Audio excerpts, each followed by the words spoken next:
Well, today I'm delighted to have in the studio with us a gentleman that, well, he is a youth pastor, and Shawn Sampson's with us today, and he's a youth pastor at First Church of the Nazarene, but he has an incredible passion for young people, an unusual passion for young people, and especially that they retain their faith as they go into the college years. And Shawn, thanks for coming in. You know, what makes us so interesting is Sunday morning you got up as part of the sermon. You were kind of like the video presentation of the sermon. You were kind of like, you know, the little ad on there.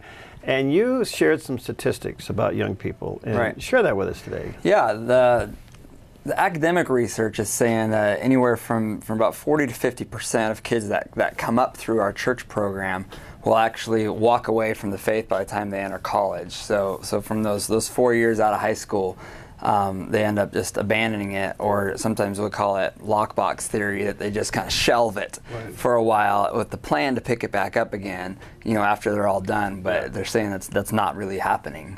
You know, wow. So. Now, all of this comes out of something that you recognized a long time ago, that if you put a young person with an adult, it's life-changing. It's called mentoring. And I don't want that word to scare you away, but on the other hand, significant research shows that when that occurs, a life can be changed and saved.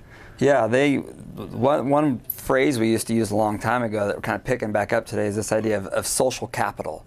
That adults used to be a student's or a child's social capital, and this systemic abandonment that we're kind of seeing as a society leaves our kids without any social capital, so they have nobody to help guide them through some of the crisis, some of the things that they deal with, so that their faith actually becomes intrinsic and not just kind of a behavioral management system. Right. And so it's huge, and it can be a scary word, mentoring, because we feel like we have to have some big education, or and it's really kind of what we've talked about and what we've shared with our church is simply just giving your life away, just pouring your life out and letting letting God take care of the details. Right.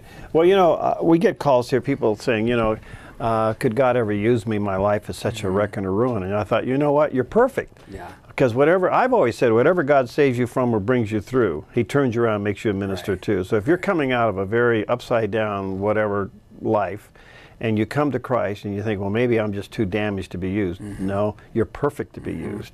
And so the desire is to match an adult with a young person, right? Yeah, absolutely. And it's one of those cool things about God and Him making all things new and redeeming those situations. And how cool for our students to be able to see that God can redeem a situation in an adult's life, and that they can together they can become something more than they could have on their own. And that's sort of the hope in some of that. All right, I want to take a few moments. Have you set this video up? Okay. We have it ready to go, but this happened under your watch. Right. What happened here? Yeah, there was a fellow and his wife at our church that they worked the small groups counter, and he was there one Sunday morning, and a teenager, 19-year-old, and his buddy, pretty new Christians, come walking in basically off the street and approached the small group counter, and we're looking for a college group, and ours was just kind of getting off the ground, so it wasn't quite out there yet.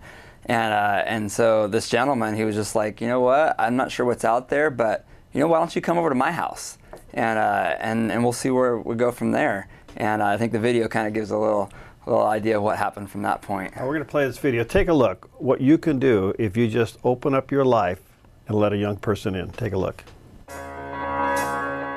My wife and I were manning the small groups counter.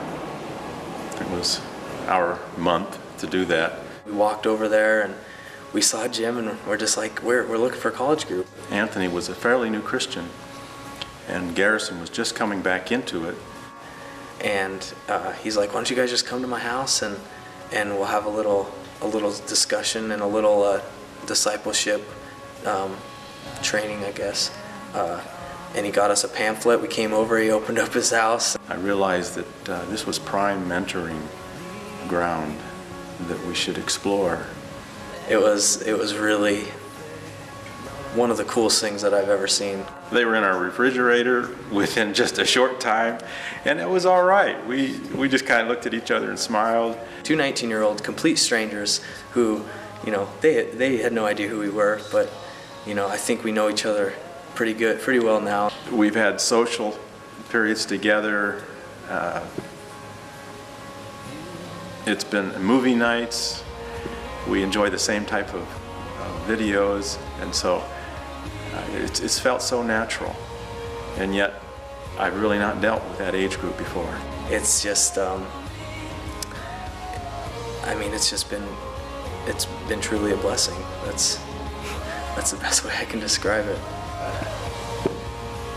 There's no sacrifice too great to prepare these young men for what they're about to step into.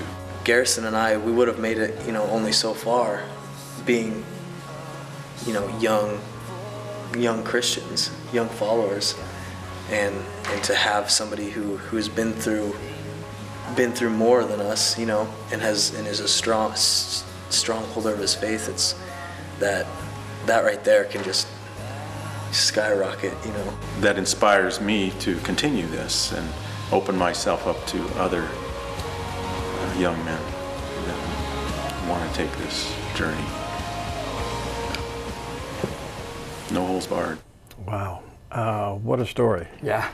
Now, the essence of that is they just allowed God to do the thing and open themselves up. I didn't realize that even 19-year-olds need a friend. Yeah. So Absolutely. what you're saying here is that just sending a young person to a youth group might be fine for a couple of hours, but Sure. you need to have something extending beyond that. Yeah, really, how we talk about it is kind of the youth group experience helps them to make better decisions. But where we find the biggest impact is when an adult helps them to process some of those things that they're learning in a way that they begin to learn to trust God. And that's kind of the big thing, is it's not so much a sin management as it is learning to trust. And they really need, we find our kids really need adults just to help them walk through that trust process. What does it mean to trust God with the big test I have? What does it mean to trust the Lord with this circumstance I have with my relationship with my girlfriend or boyfriend, or this trouble I'm having at home? How do I learn to trust God? And they need adults to walk them through those things. Adults who have gone before them and been learned to trust as well. Right. And they seem to be able to get a better handle on trust than they do some of these other things, some of the behavioral management things, and those things come along obviously later on. Now, you're not talking a huge commitment. I mean, what, a day a week? If that. Okay. Yeah, well, and with the advent of social media and all those things, it's so simple. We tell our guys at church, just get to know 5 kids' names. Don't let a kid walk through our facility without knowing their name. Right. And then learn a little bit more. Pop on Facebook or whatever and say, hey, good to meet you at church today. How can I pray for you? Or good luck at the football game. Or you begin to make those inroads and just little small investments. And like this one, you see where it goes. Right, And it just right to the refrigerator. Yeah, exactly. And that's okay. Hey, that's a good investment. A little milk and some bread, goes a long way. Shawn, you're standing in front of a room of a bunch of adults who want to know if God can use them. What would you say to them? Absolutely. I mean, what would you say to get them to sign up to become a mentor? For me, I tell our folks, you're all youth workers, and we need you, and we need you to give your life away, because if you don't, this church won't be here in another 30, 40 years. It'll be empty because our kids are walking away.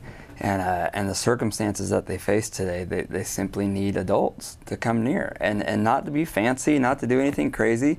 Open up their door, open up their fridge. Anybody can do that. Yeah. Yeah, but I don't know if I can communicate with this group. Yeah. What do you say to that? I mean, these young people are on another frequency. Yeah.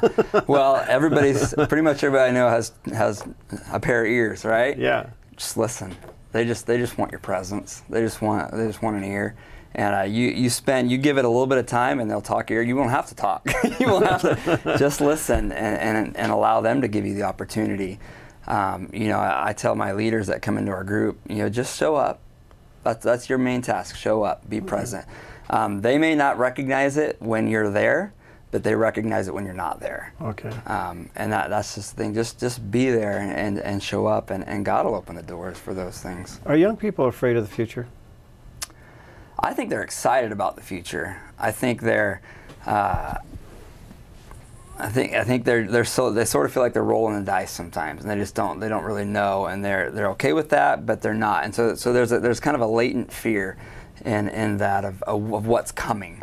And I was talking to one of my students who's a strong student about, what's coming for college and the hope that he could have somebody to walk alongside to help him figure out what is it that God wants for me? What are the dreams? I'm having a hard time uncovering the dreams God's sown in my heart. And man, if I could just have somebody walk alongside and help me to uncover those things, how much more boldness, how much more courage would I have to live courageously for Christ and not do bad things? Yeah. Well, I just want to say to our viewers and listeners, look, you can be used mightily of the Lord by giving of your life and time to a young person. Now, again, I think you make a great point here, Shawn, and that is that with social media being what it is, and these iPhones and all this stuff, you can stay in contact with young people just at a flick of a button. And you know what? When they're scanning their emails and everything else, and they see an email from you and say, "Hey, thought of you today. How's it going?" I mean, it is stunning what a little sentence like that can do to a young person. Absolutely. So I want to encourage you, pray about becoming a mentor to a young person. Give Shawn a call over at First Church of the Nazarene. Give Bud a call over at YFC, or Kevin a call over at Hearts with a Mission. All three of these men need mentors. What do you need? A couple hundred? Oh yeah, we're saying 5 adults for every kid. That's what you need today. 5 adults that are invested in them some way, all the way from just knowing their name to encouraging them to really walking them through the things of the Lord and the struggles of their life. If we have 5 adults for every kid, then we think we can change the world. All right, now where do the parents come into this? Parents, they still say research is saying that parents are still the biggest influence in a kid's life.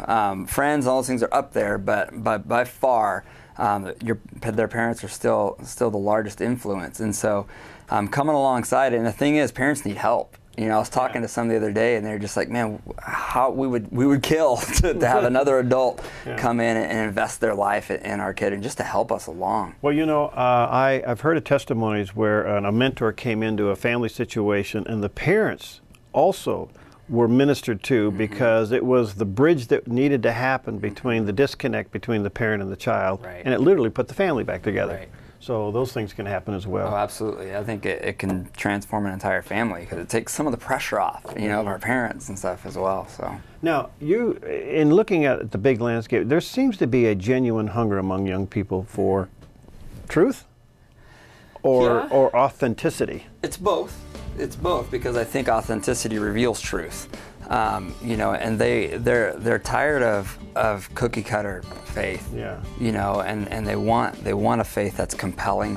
One of the things I told our folks on Sunday is I said one of the biggest things that you can do is live a compelling life for Jesus. That any kid could look you in the face and say, "I want to follow you," because you're following Christ, and you're not doing it just not by doing bad things, but you're going after it courageously. And kids need courageous adults that they can run after. That's wonderful.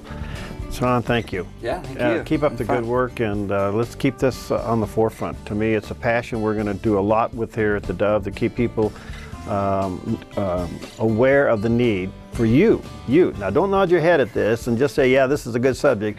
I want you to pick up the phone, call Shawn, call Bud, or call Kevin, and give yourself some time to a young person who can certainly benefit from you just being a friend or a pair of ears. Absolutely. Thank you, Nick. We'll see you next time. Thanks.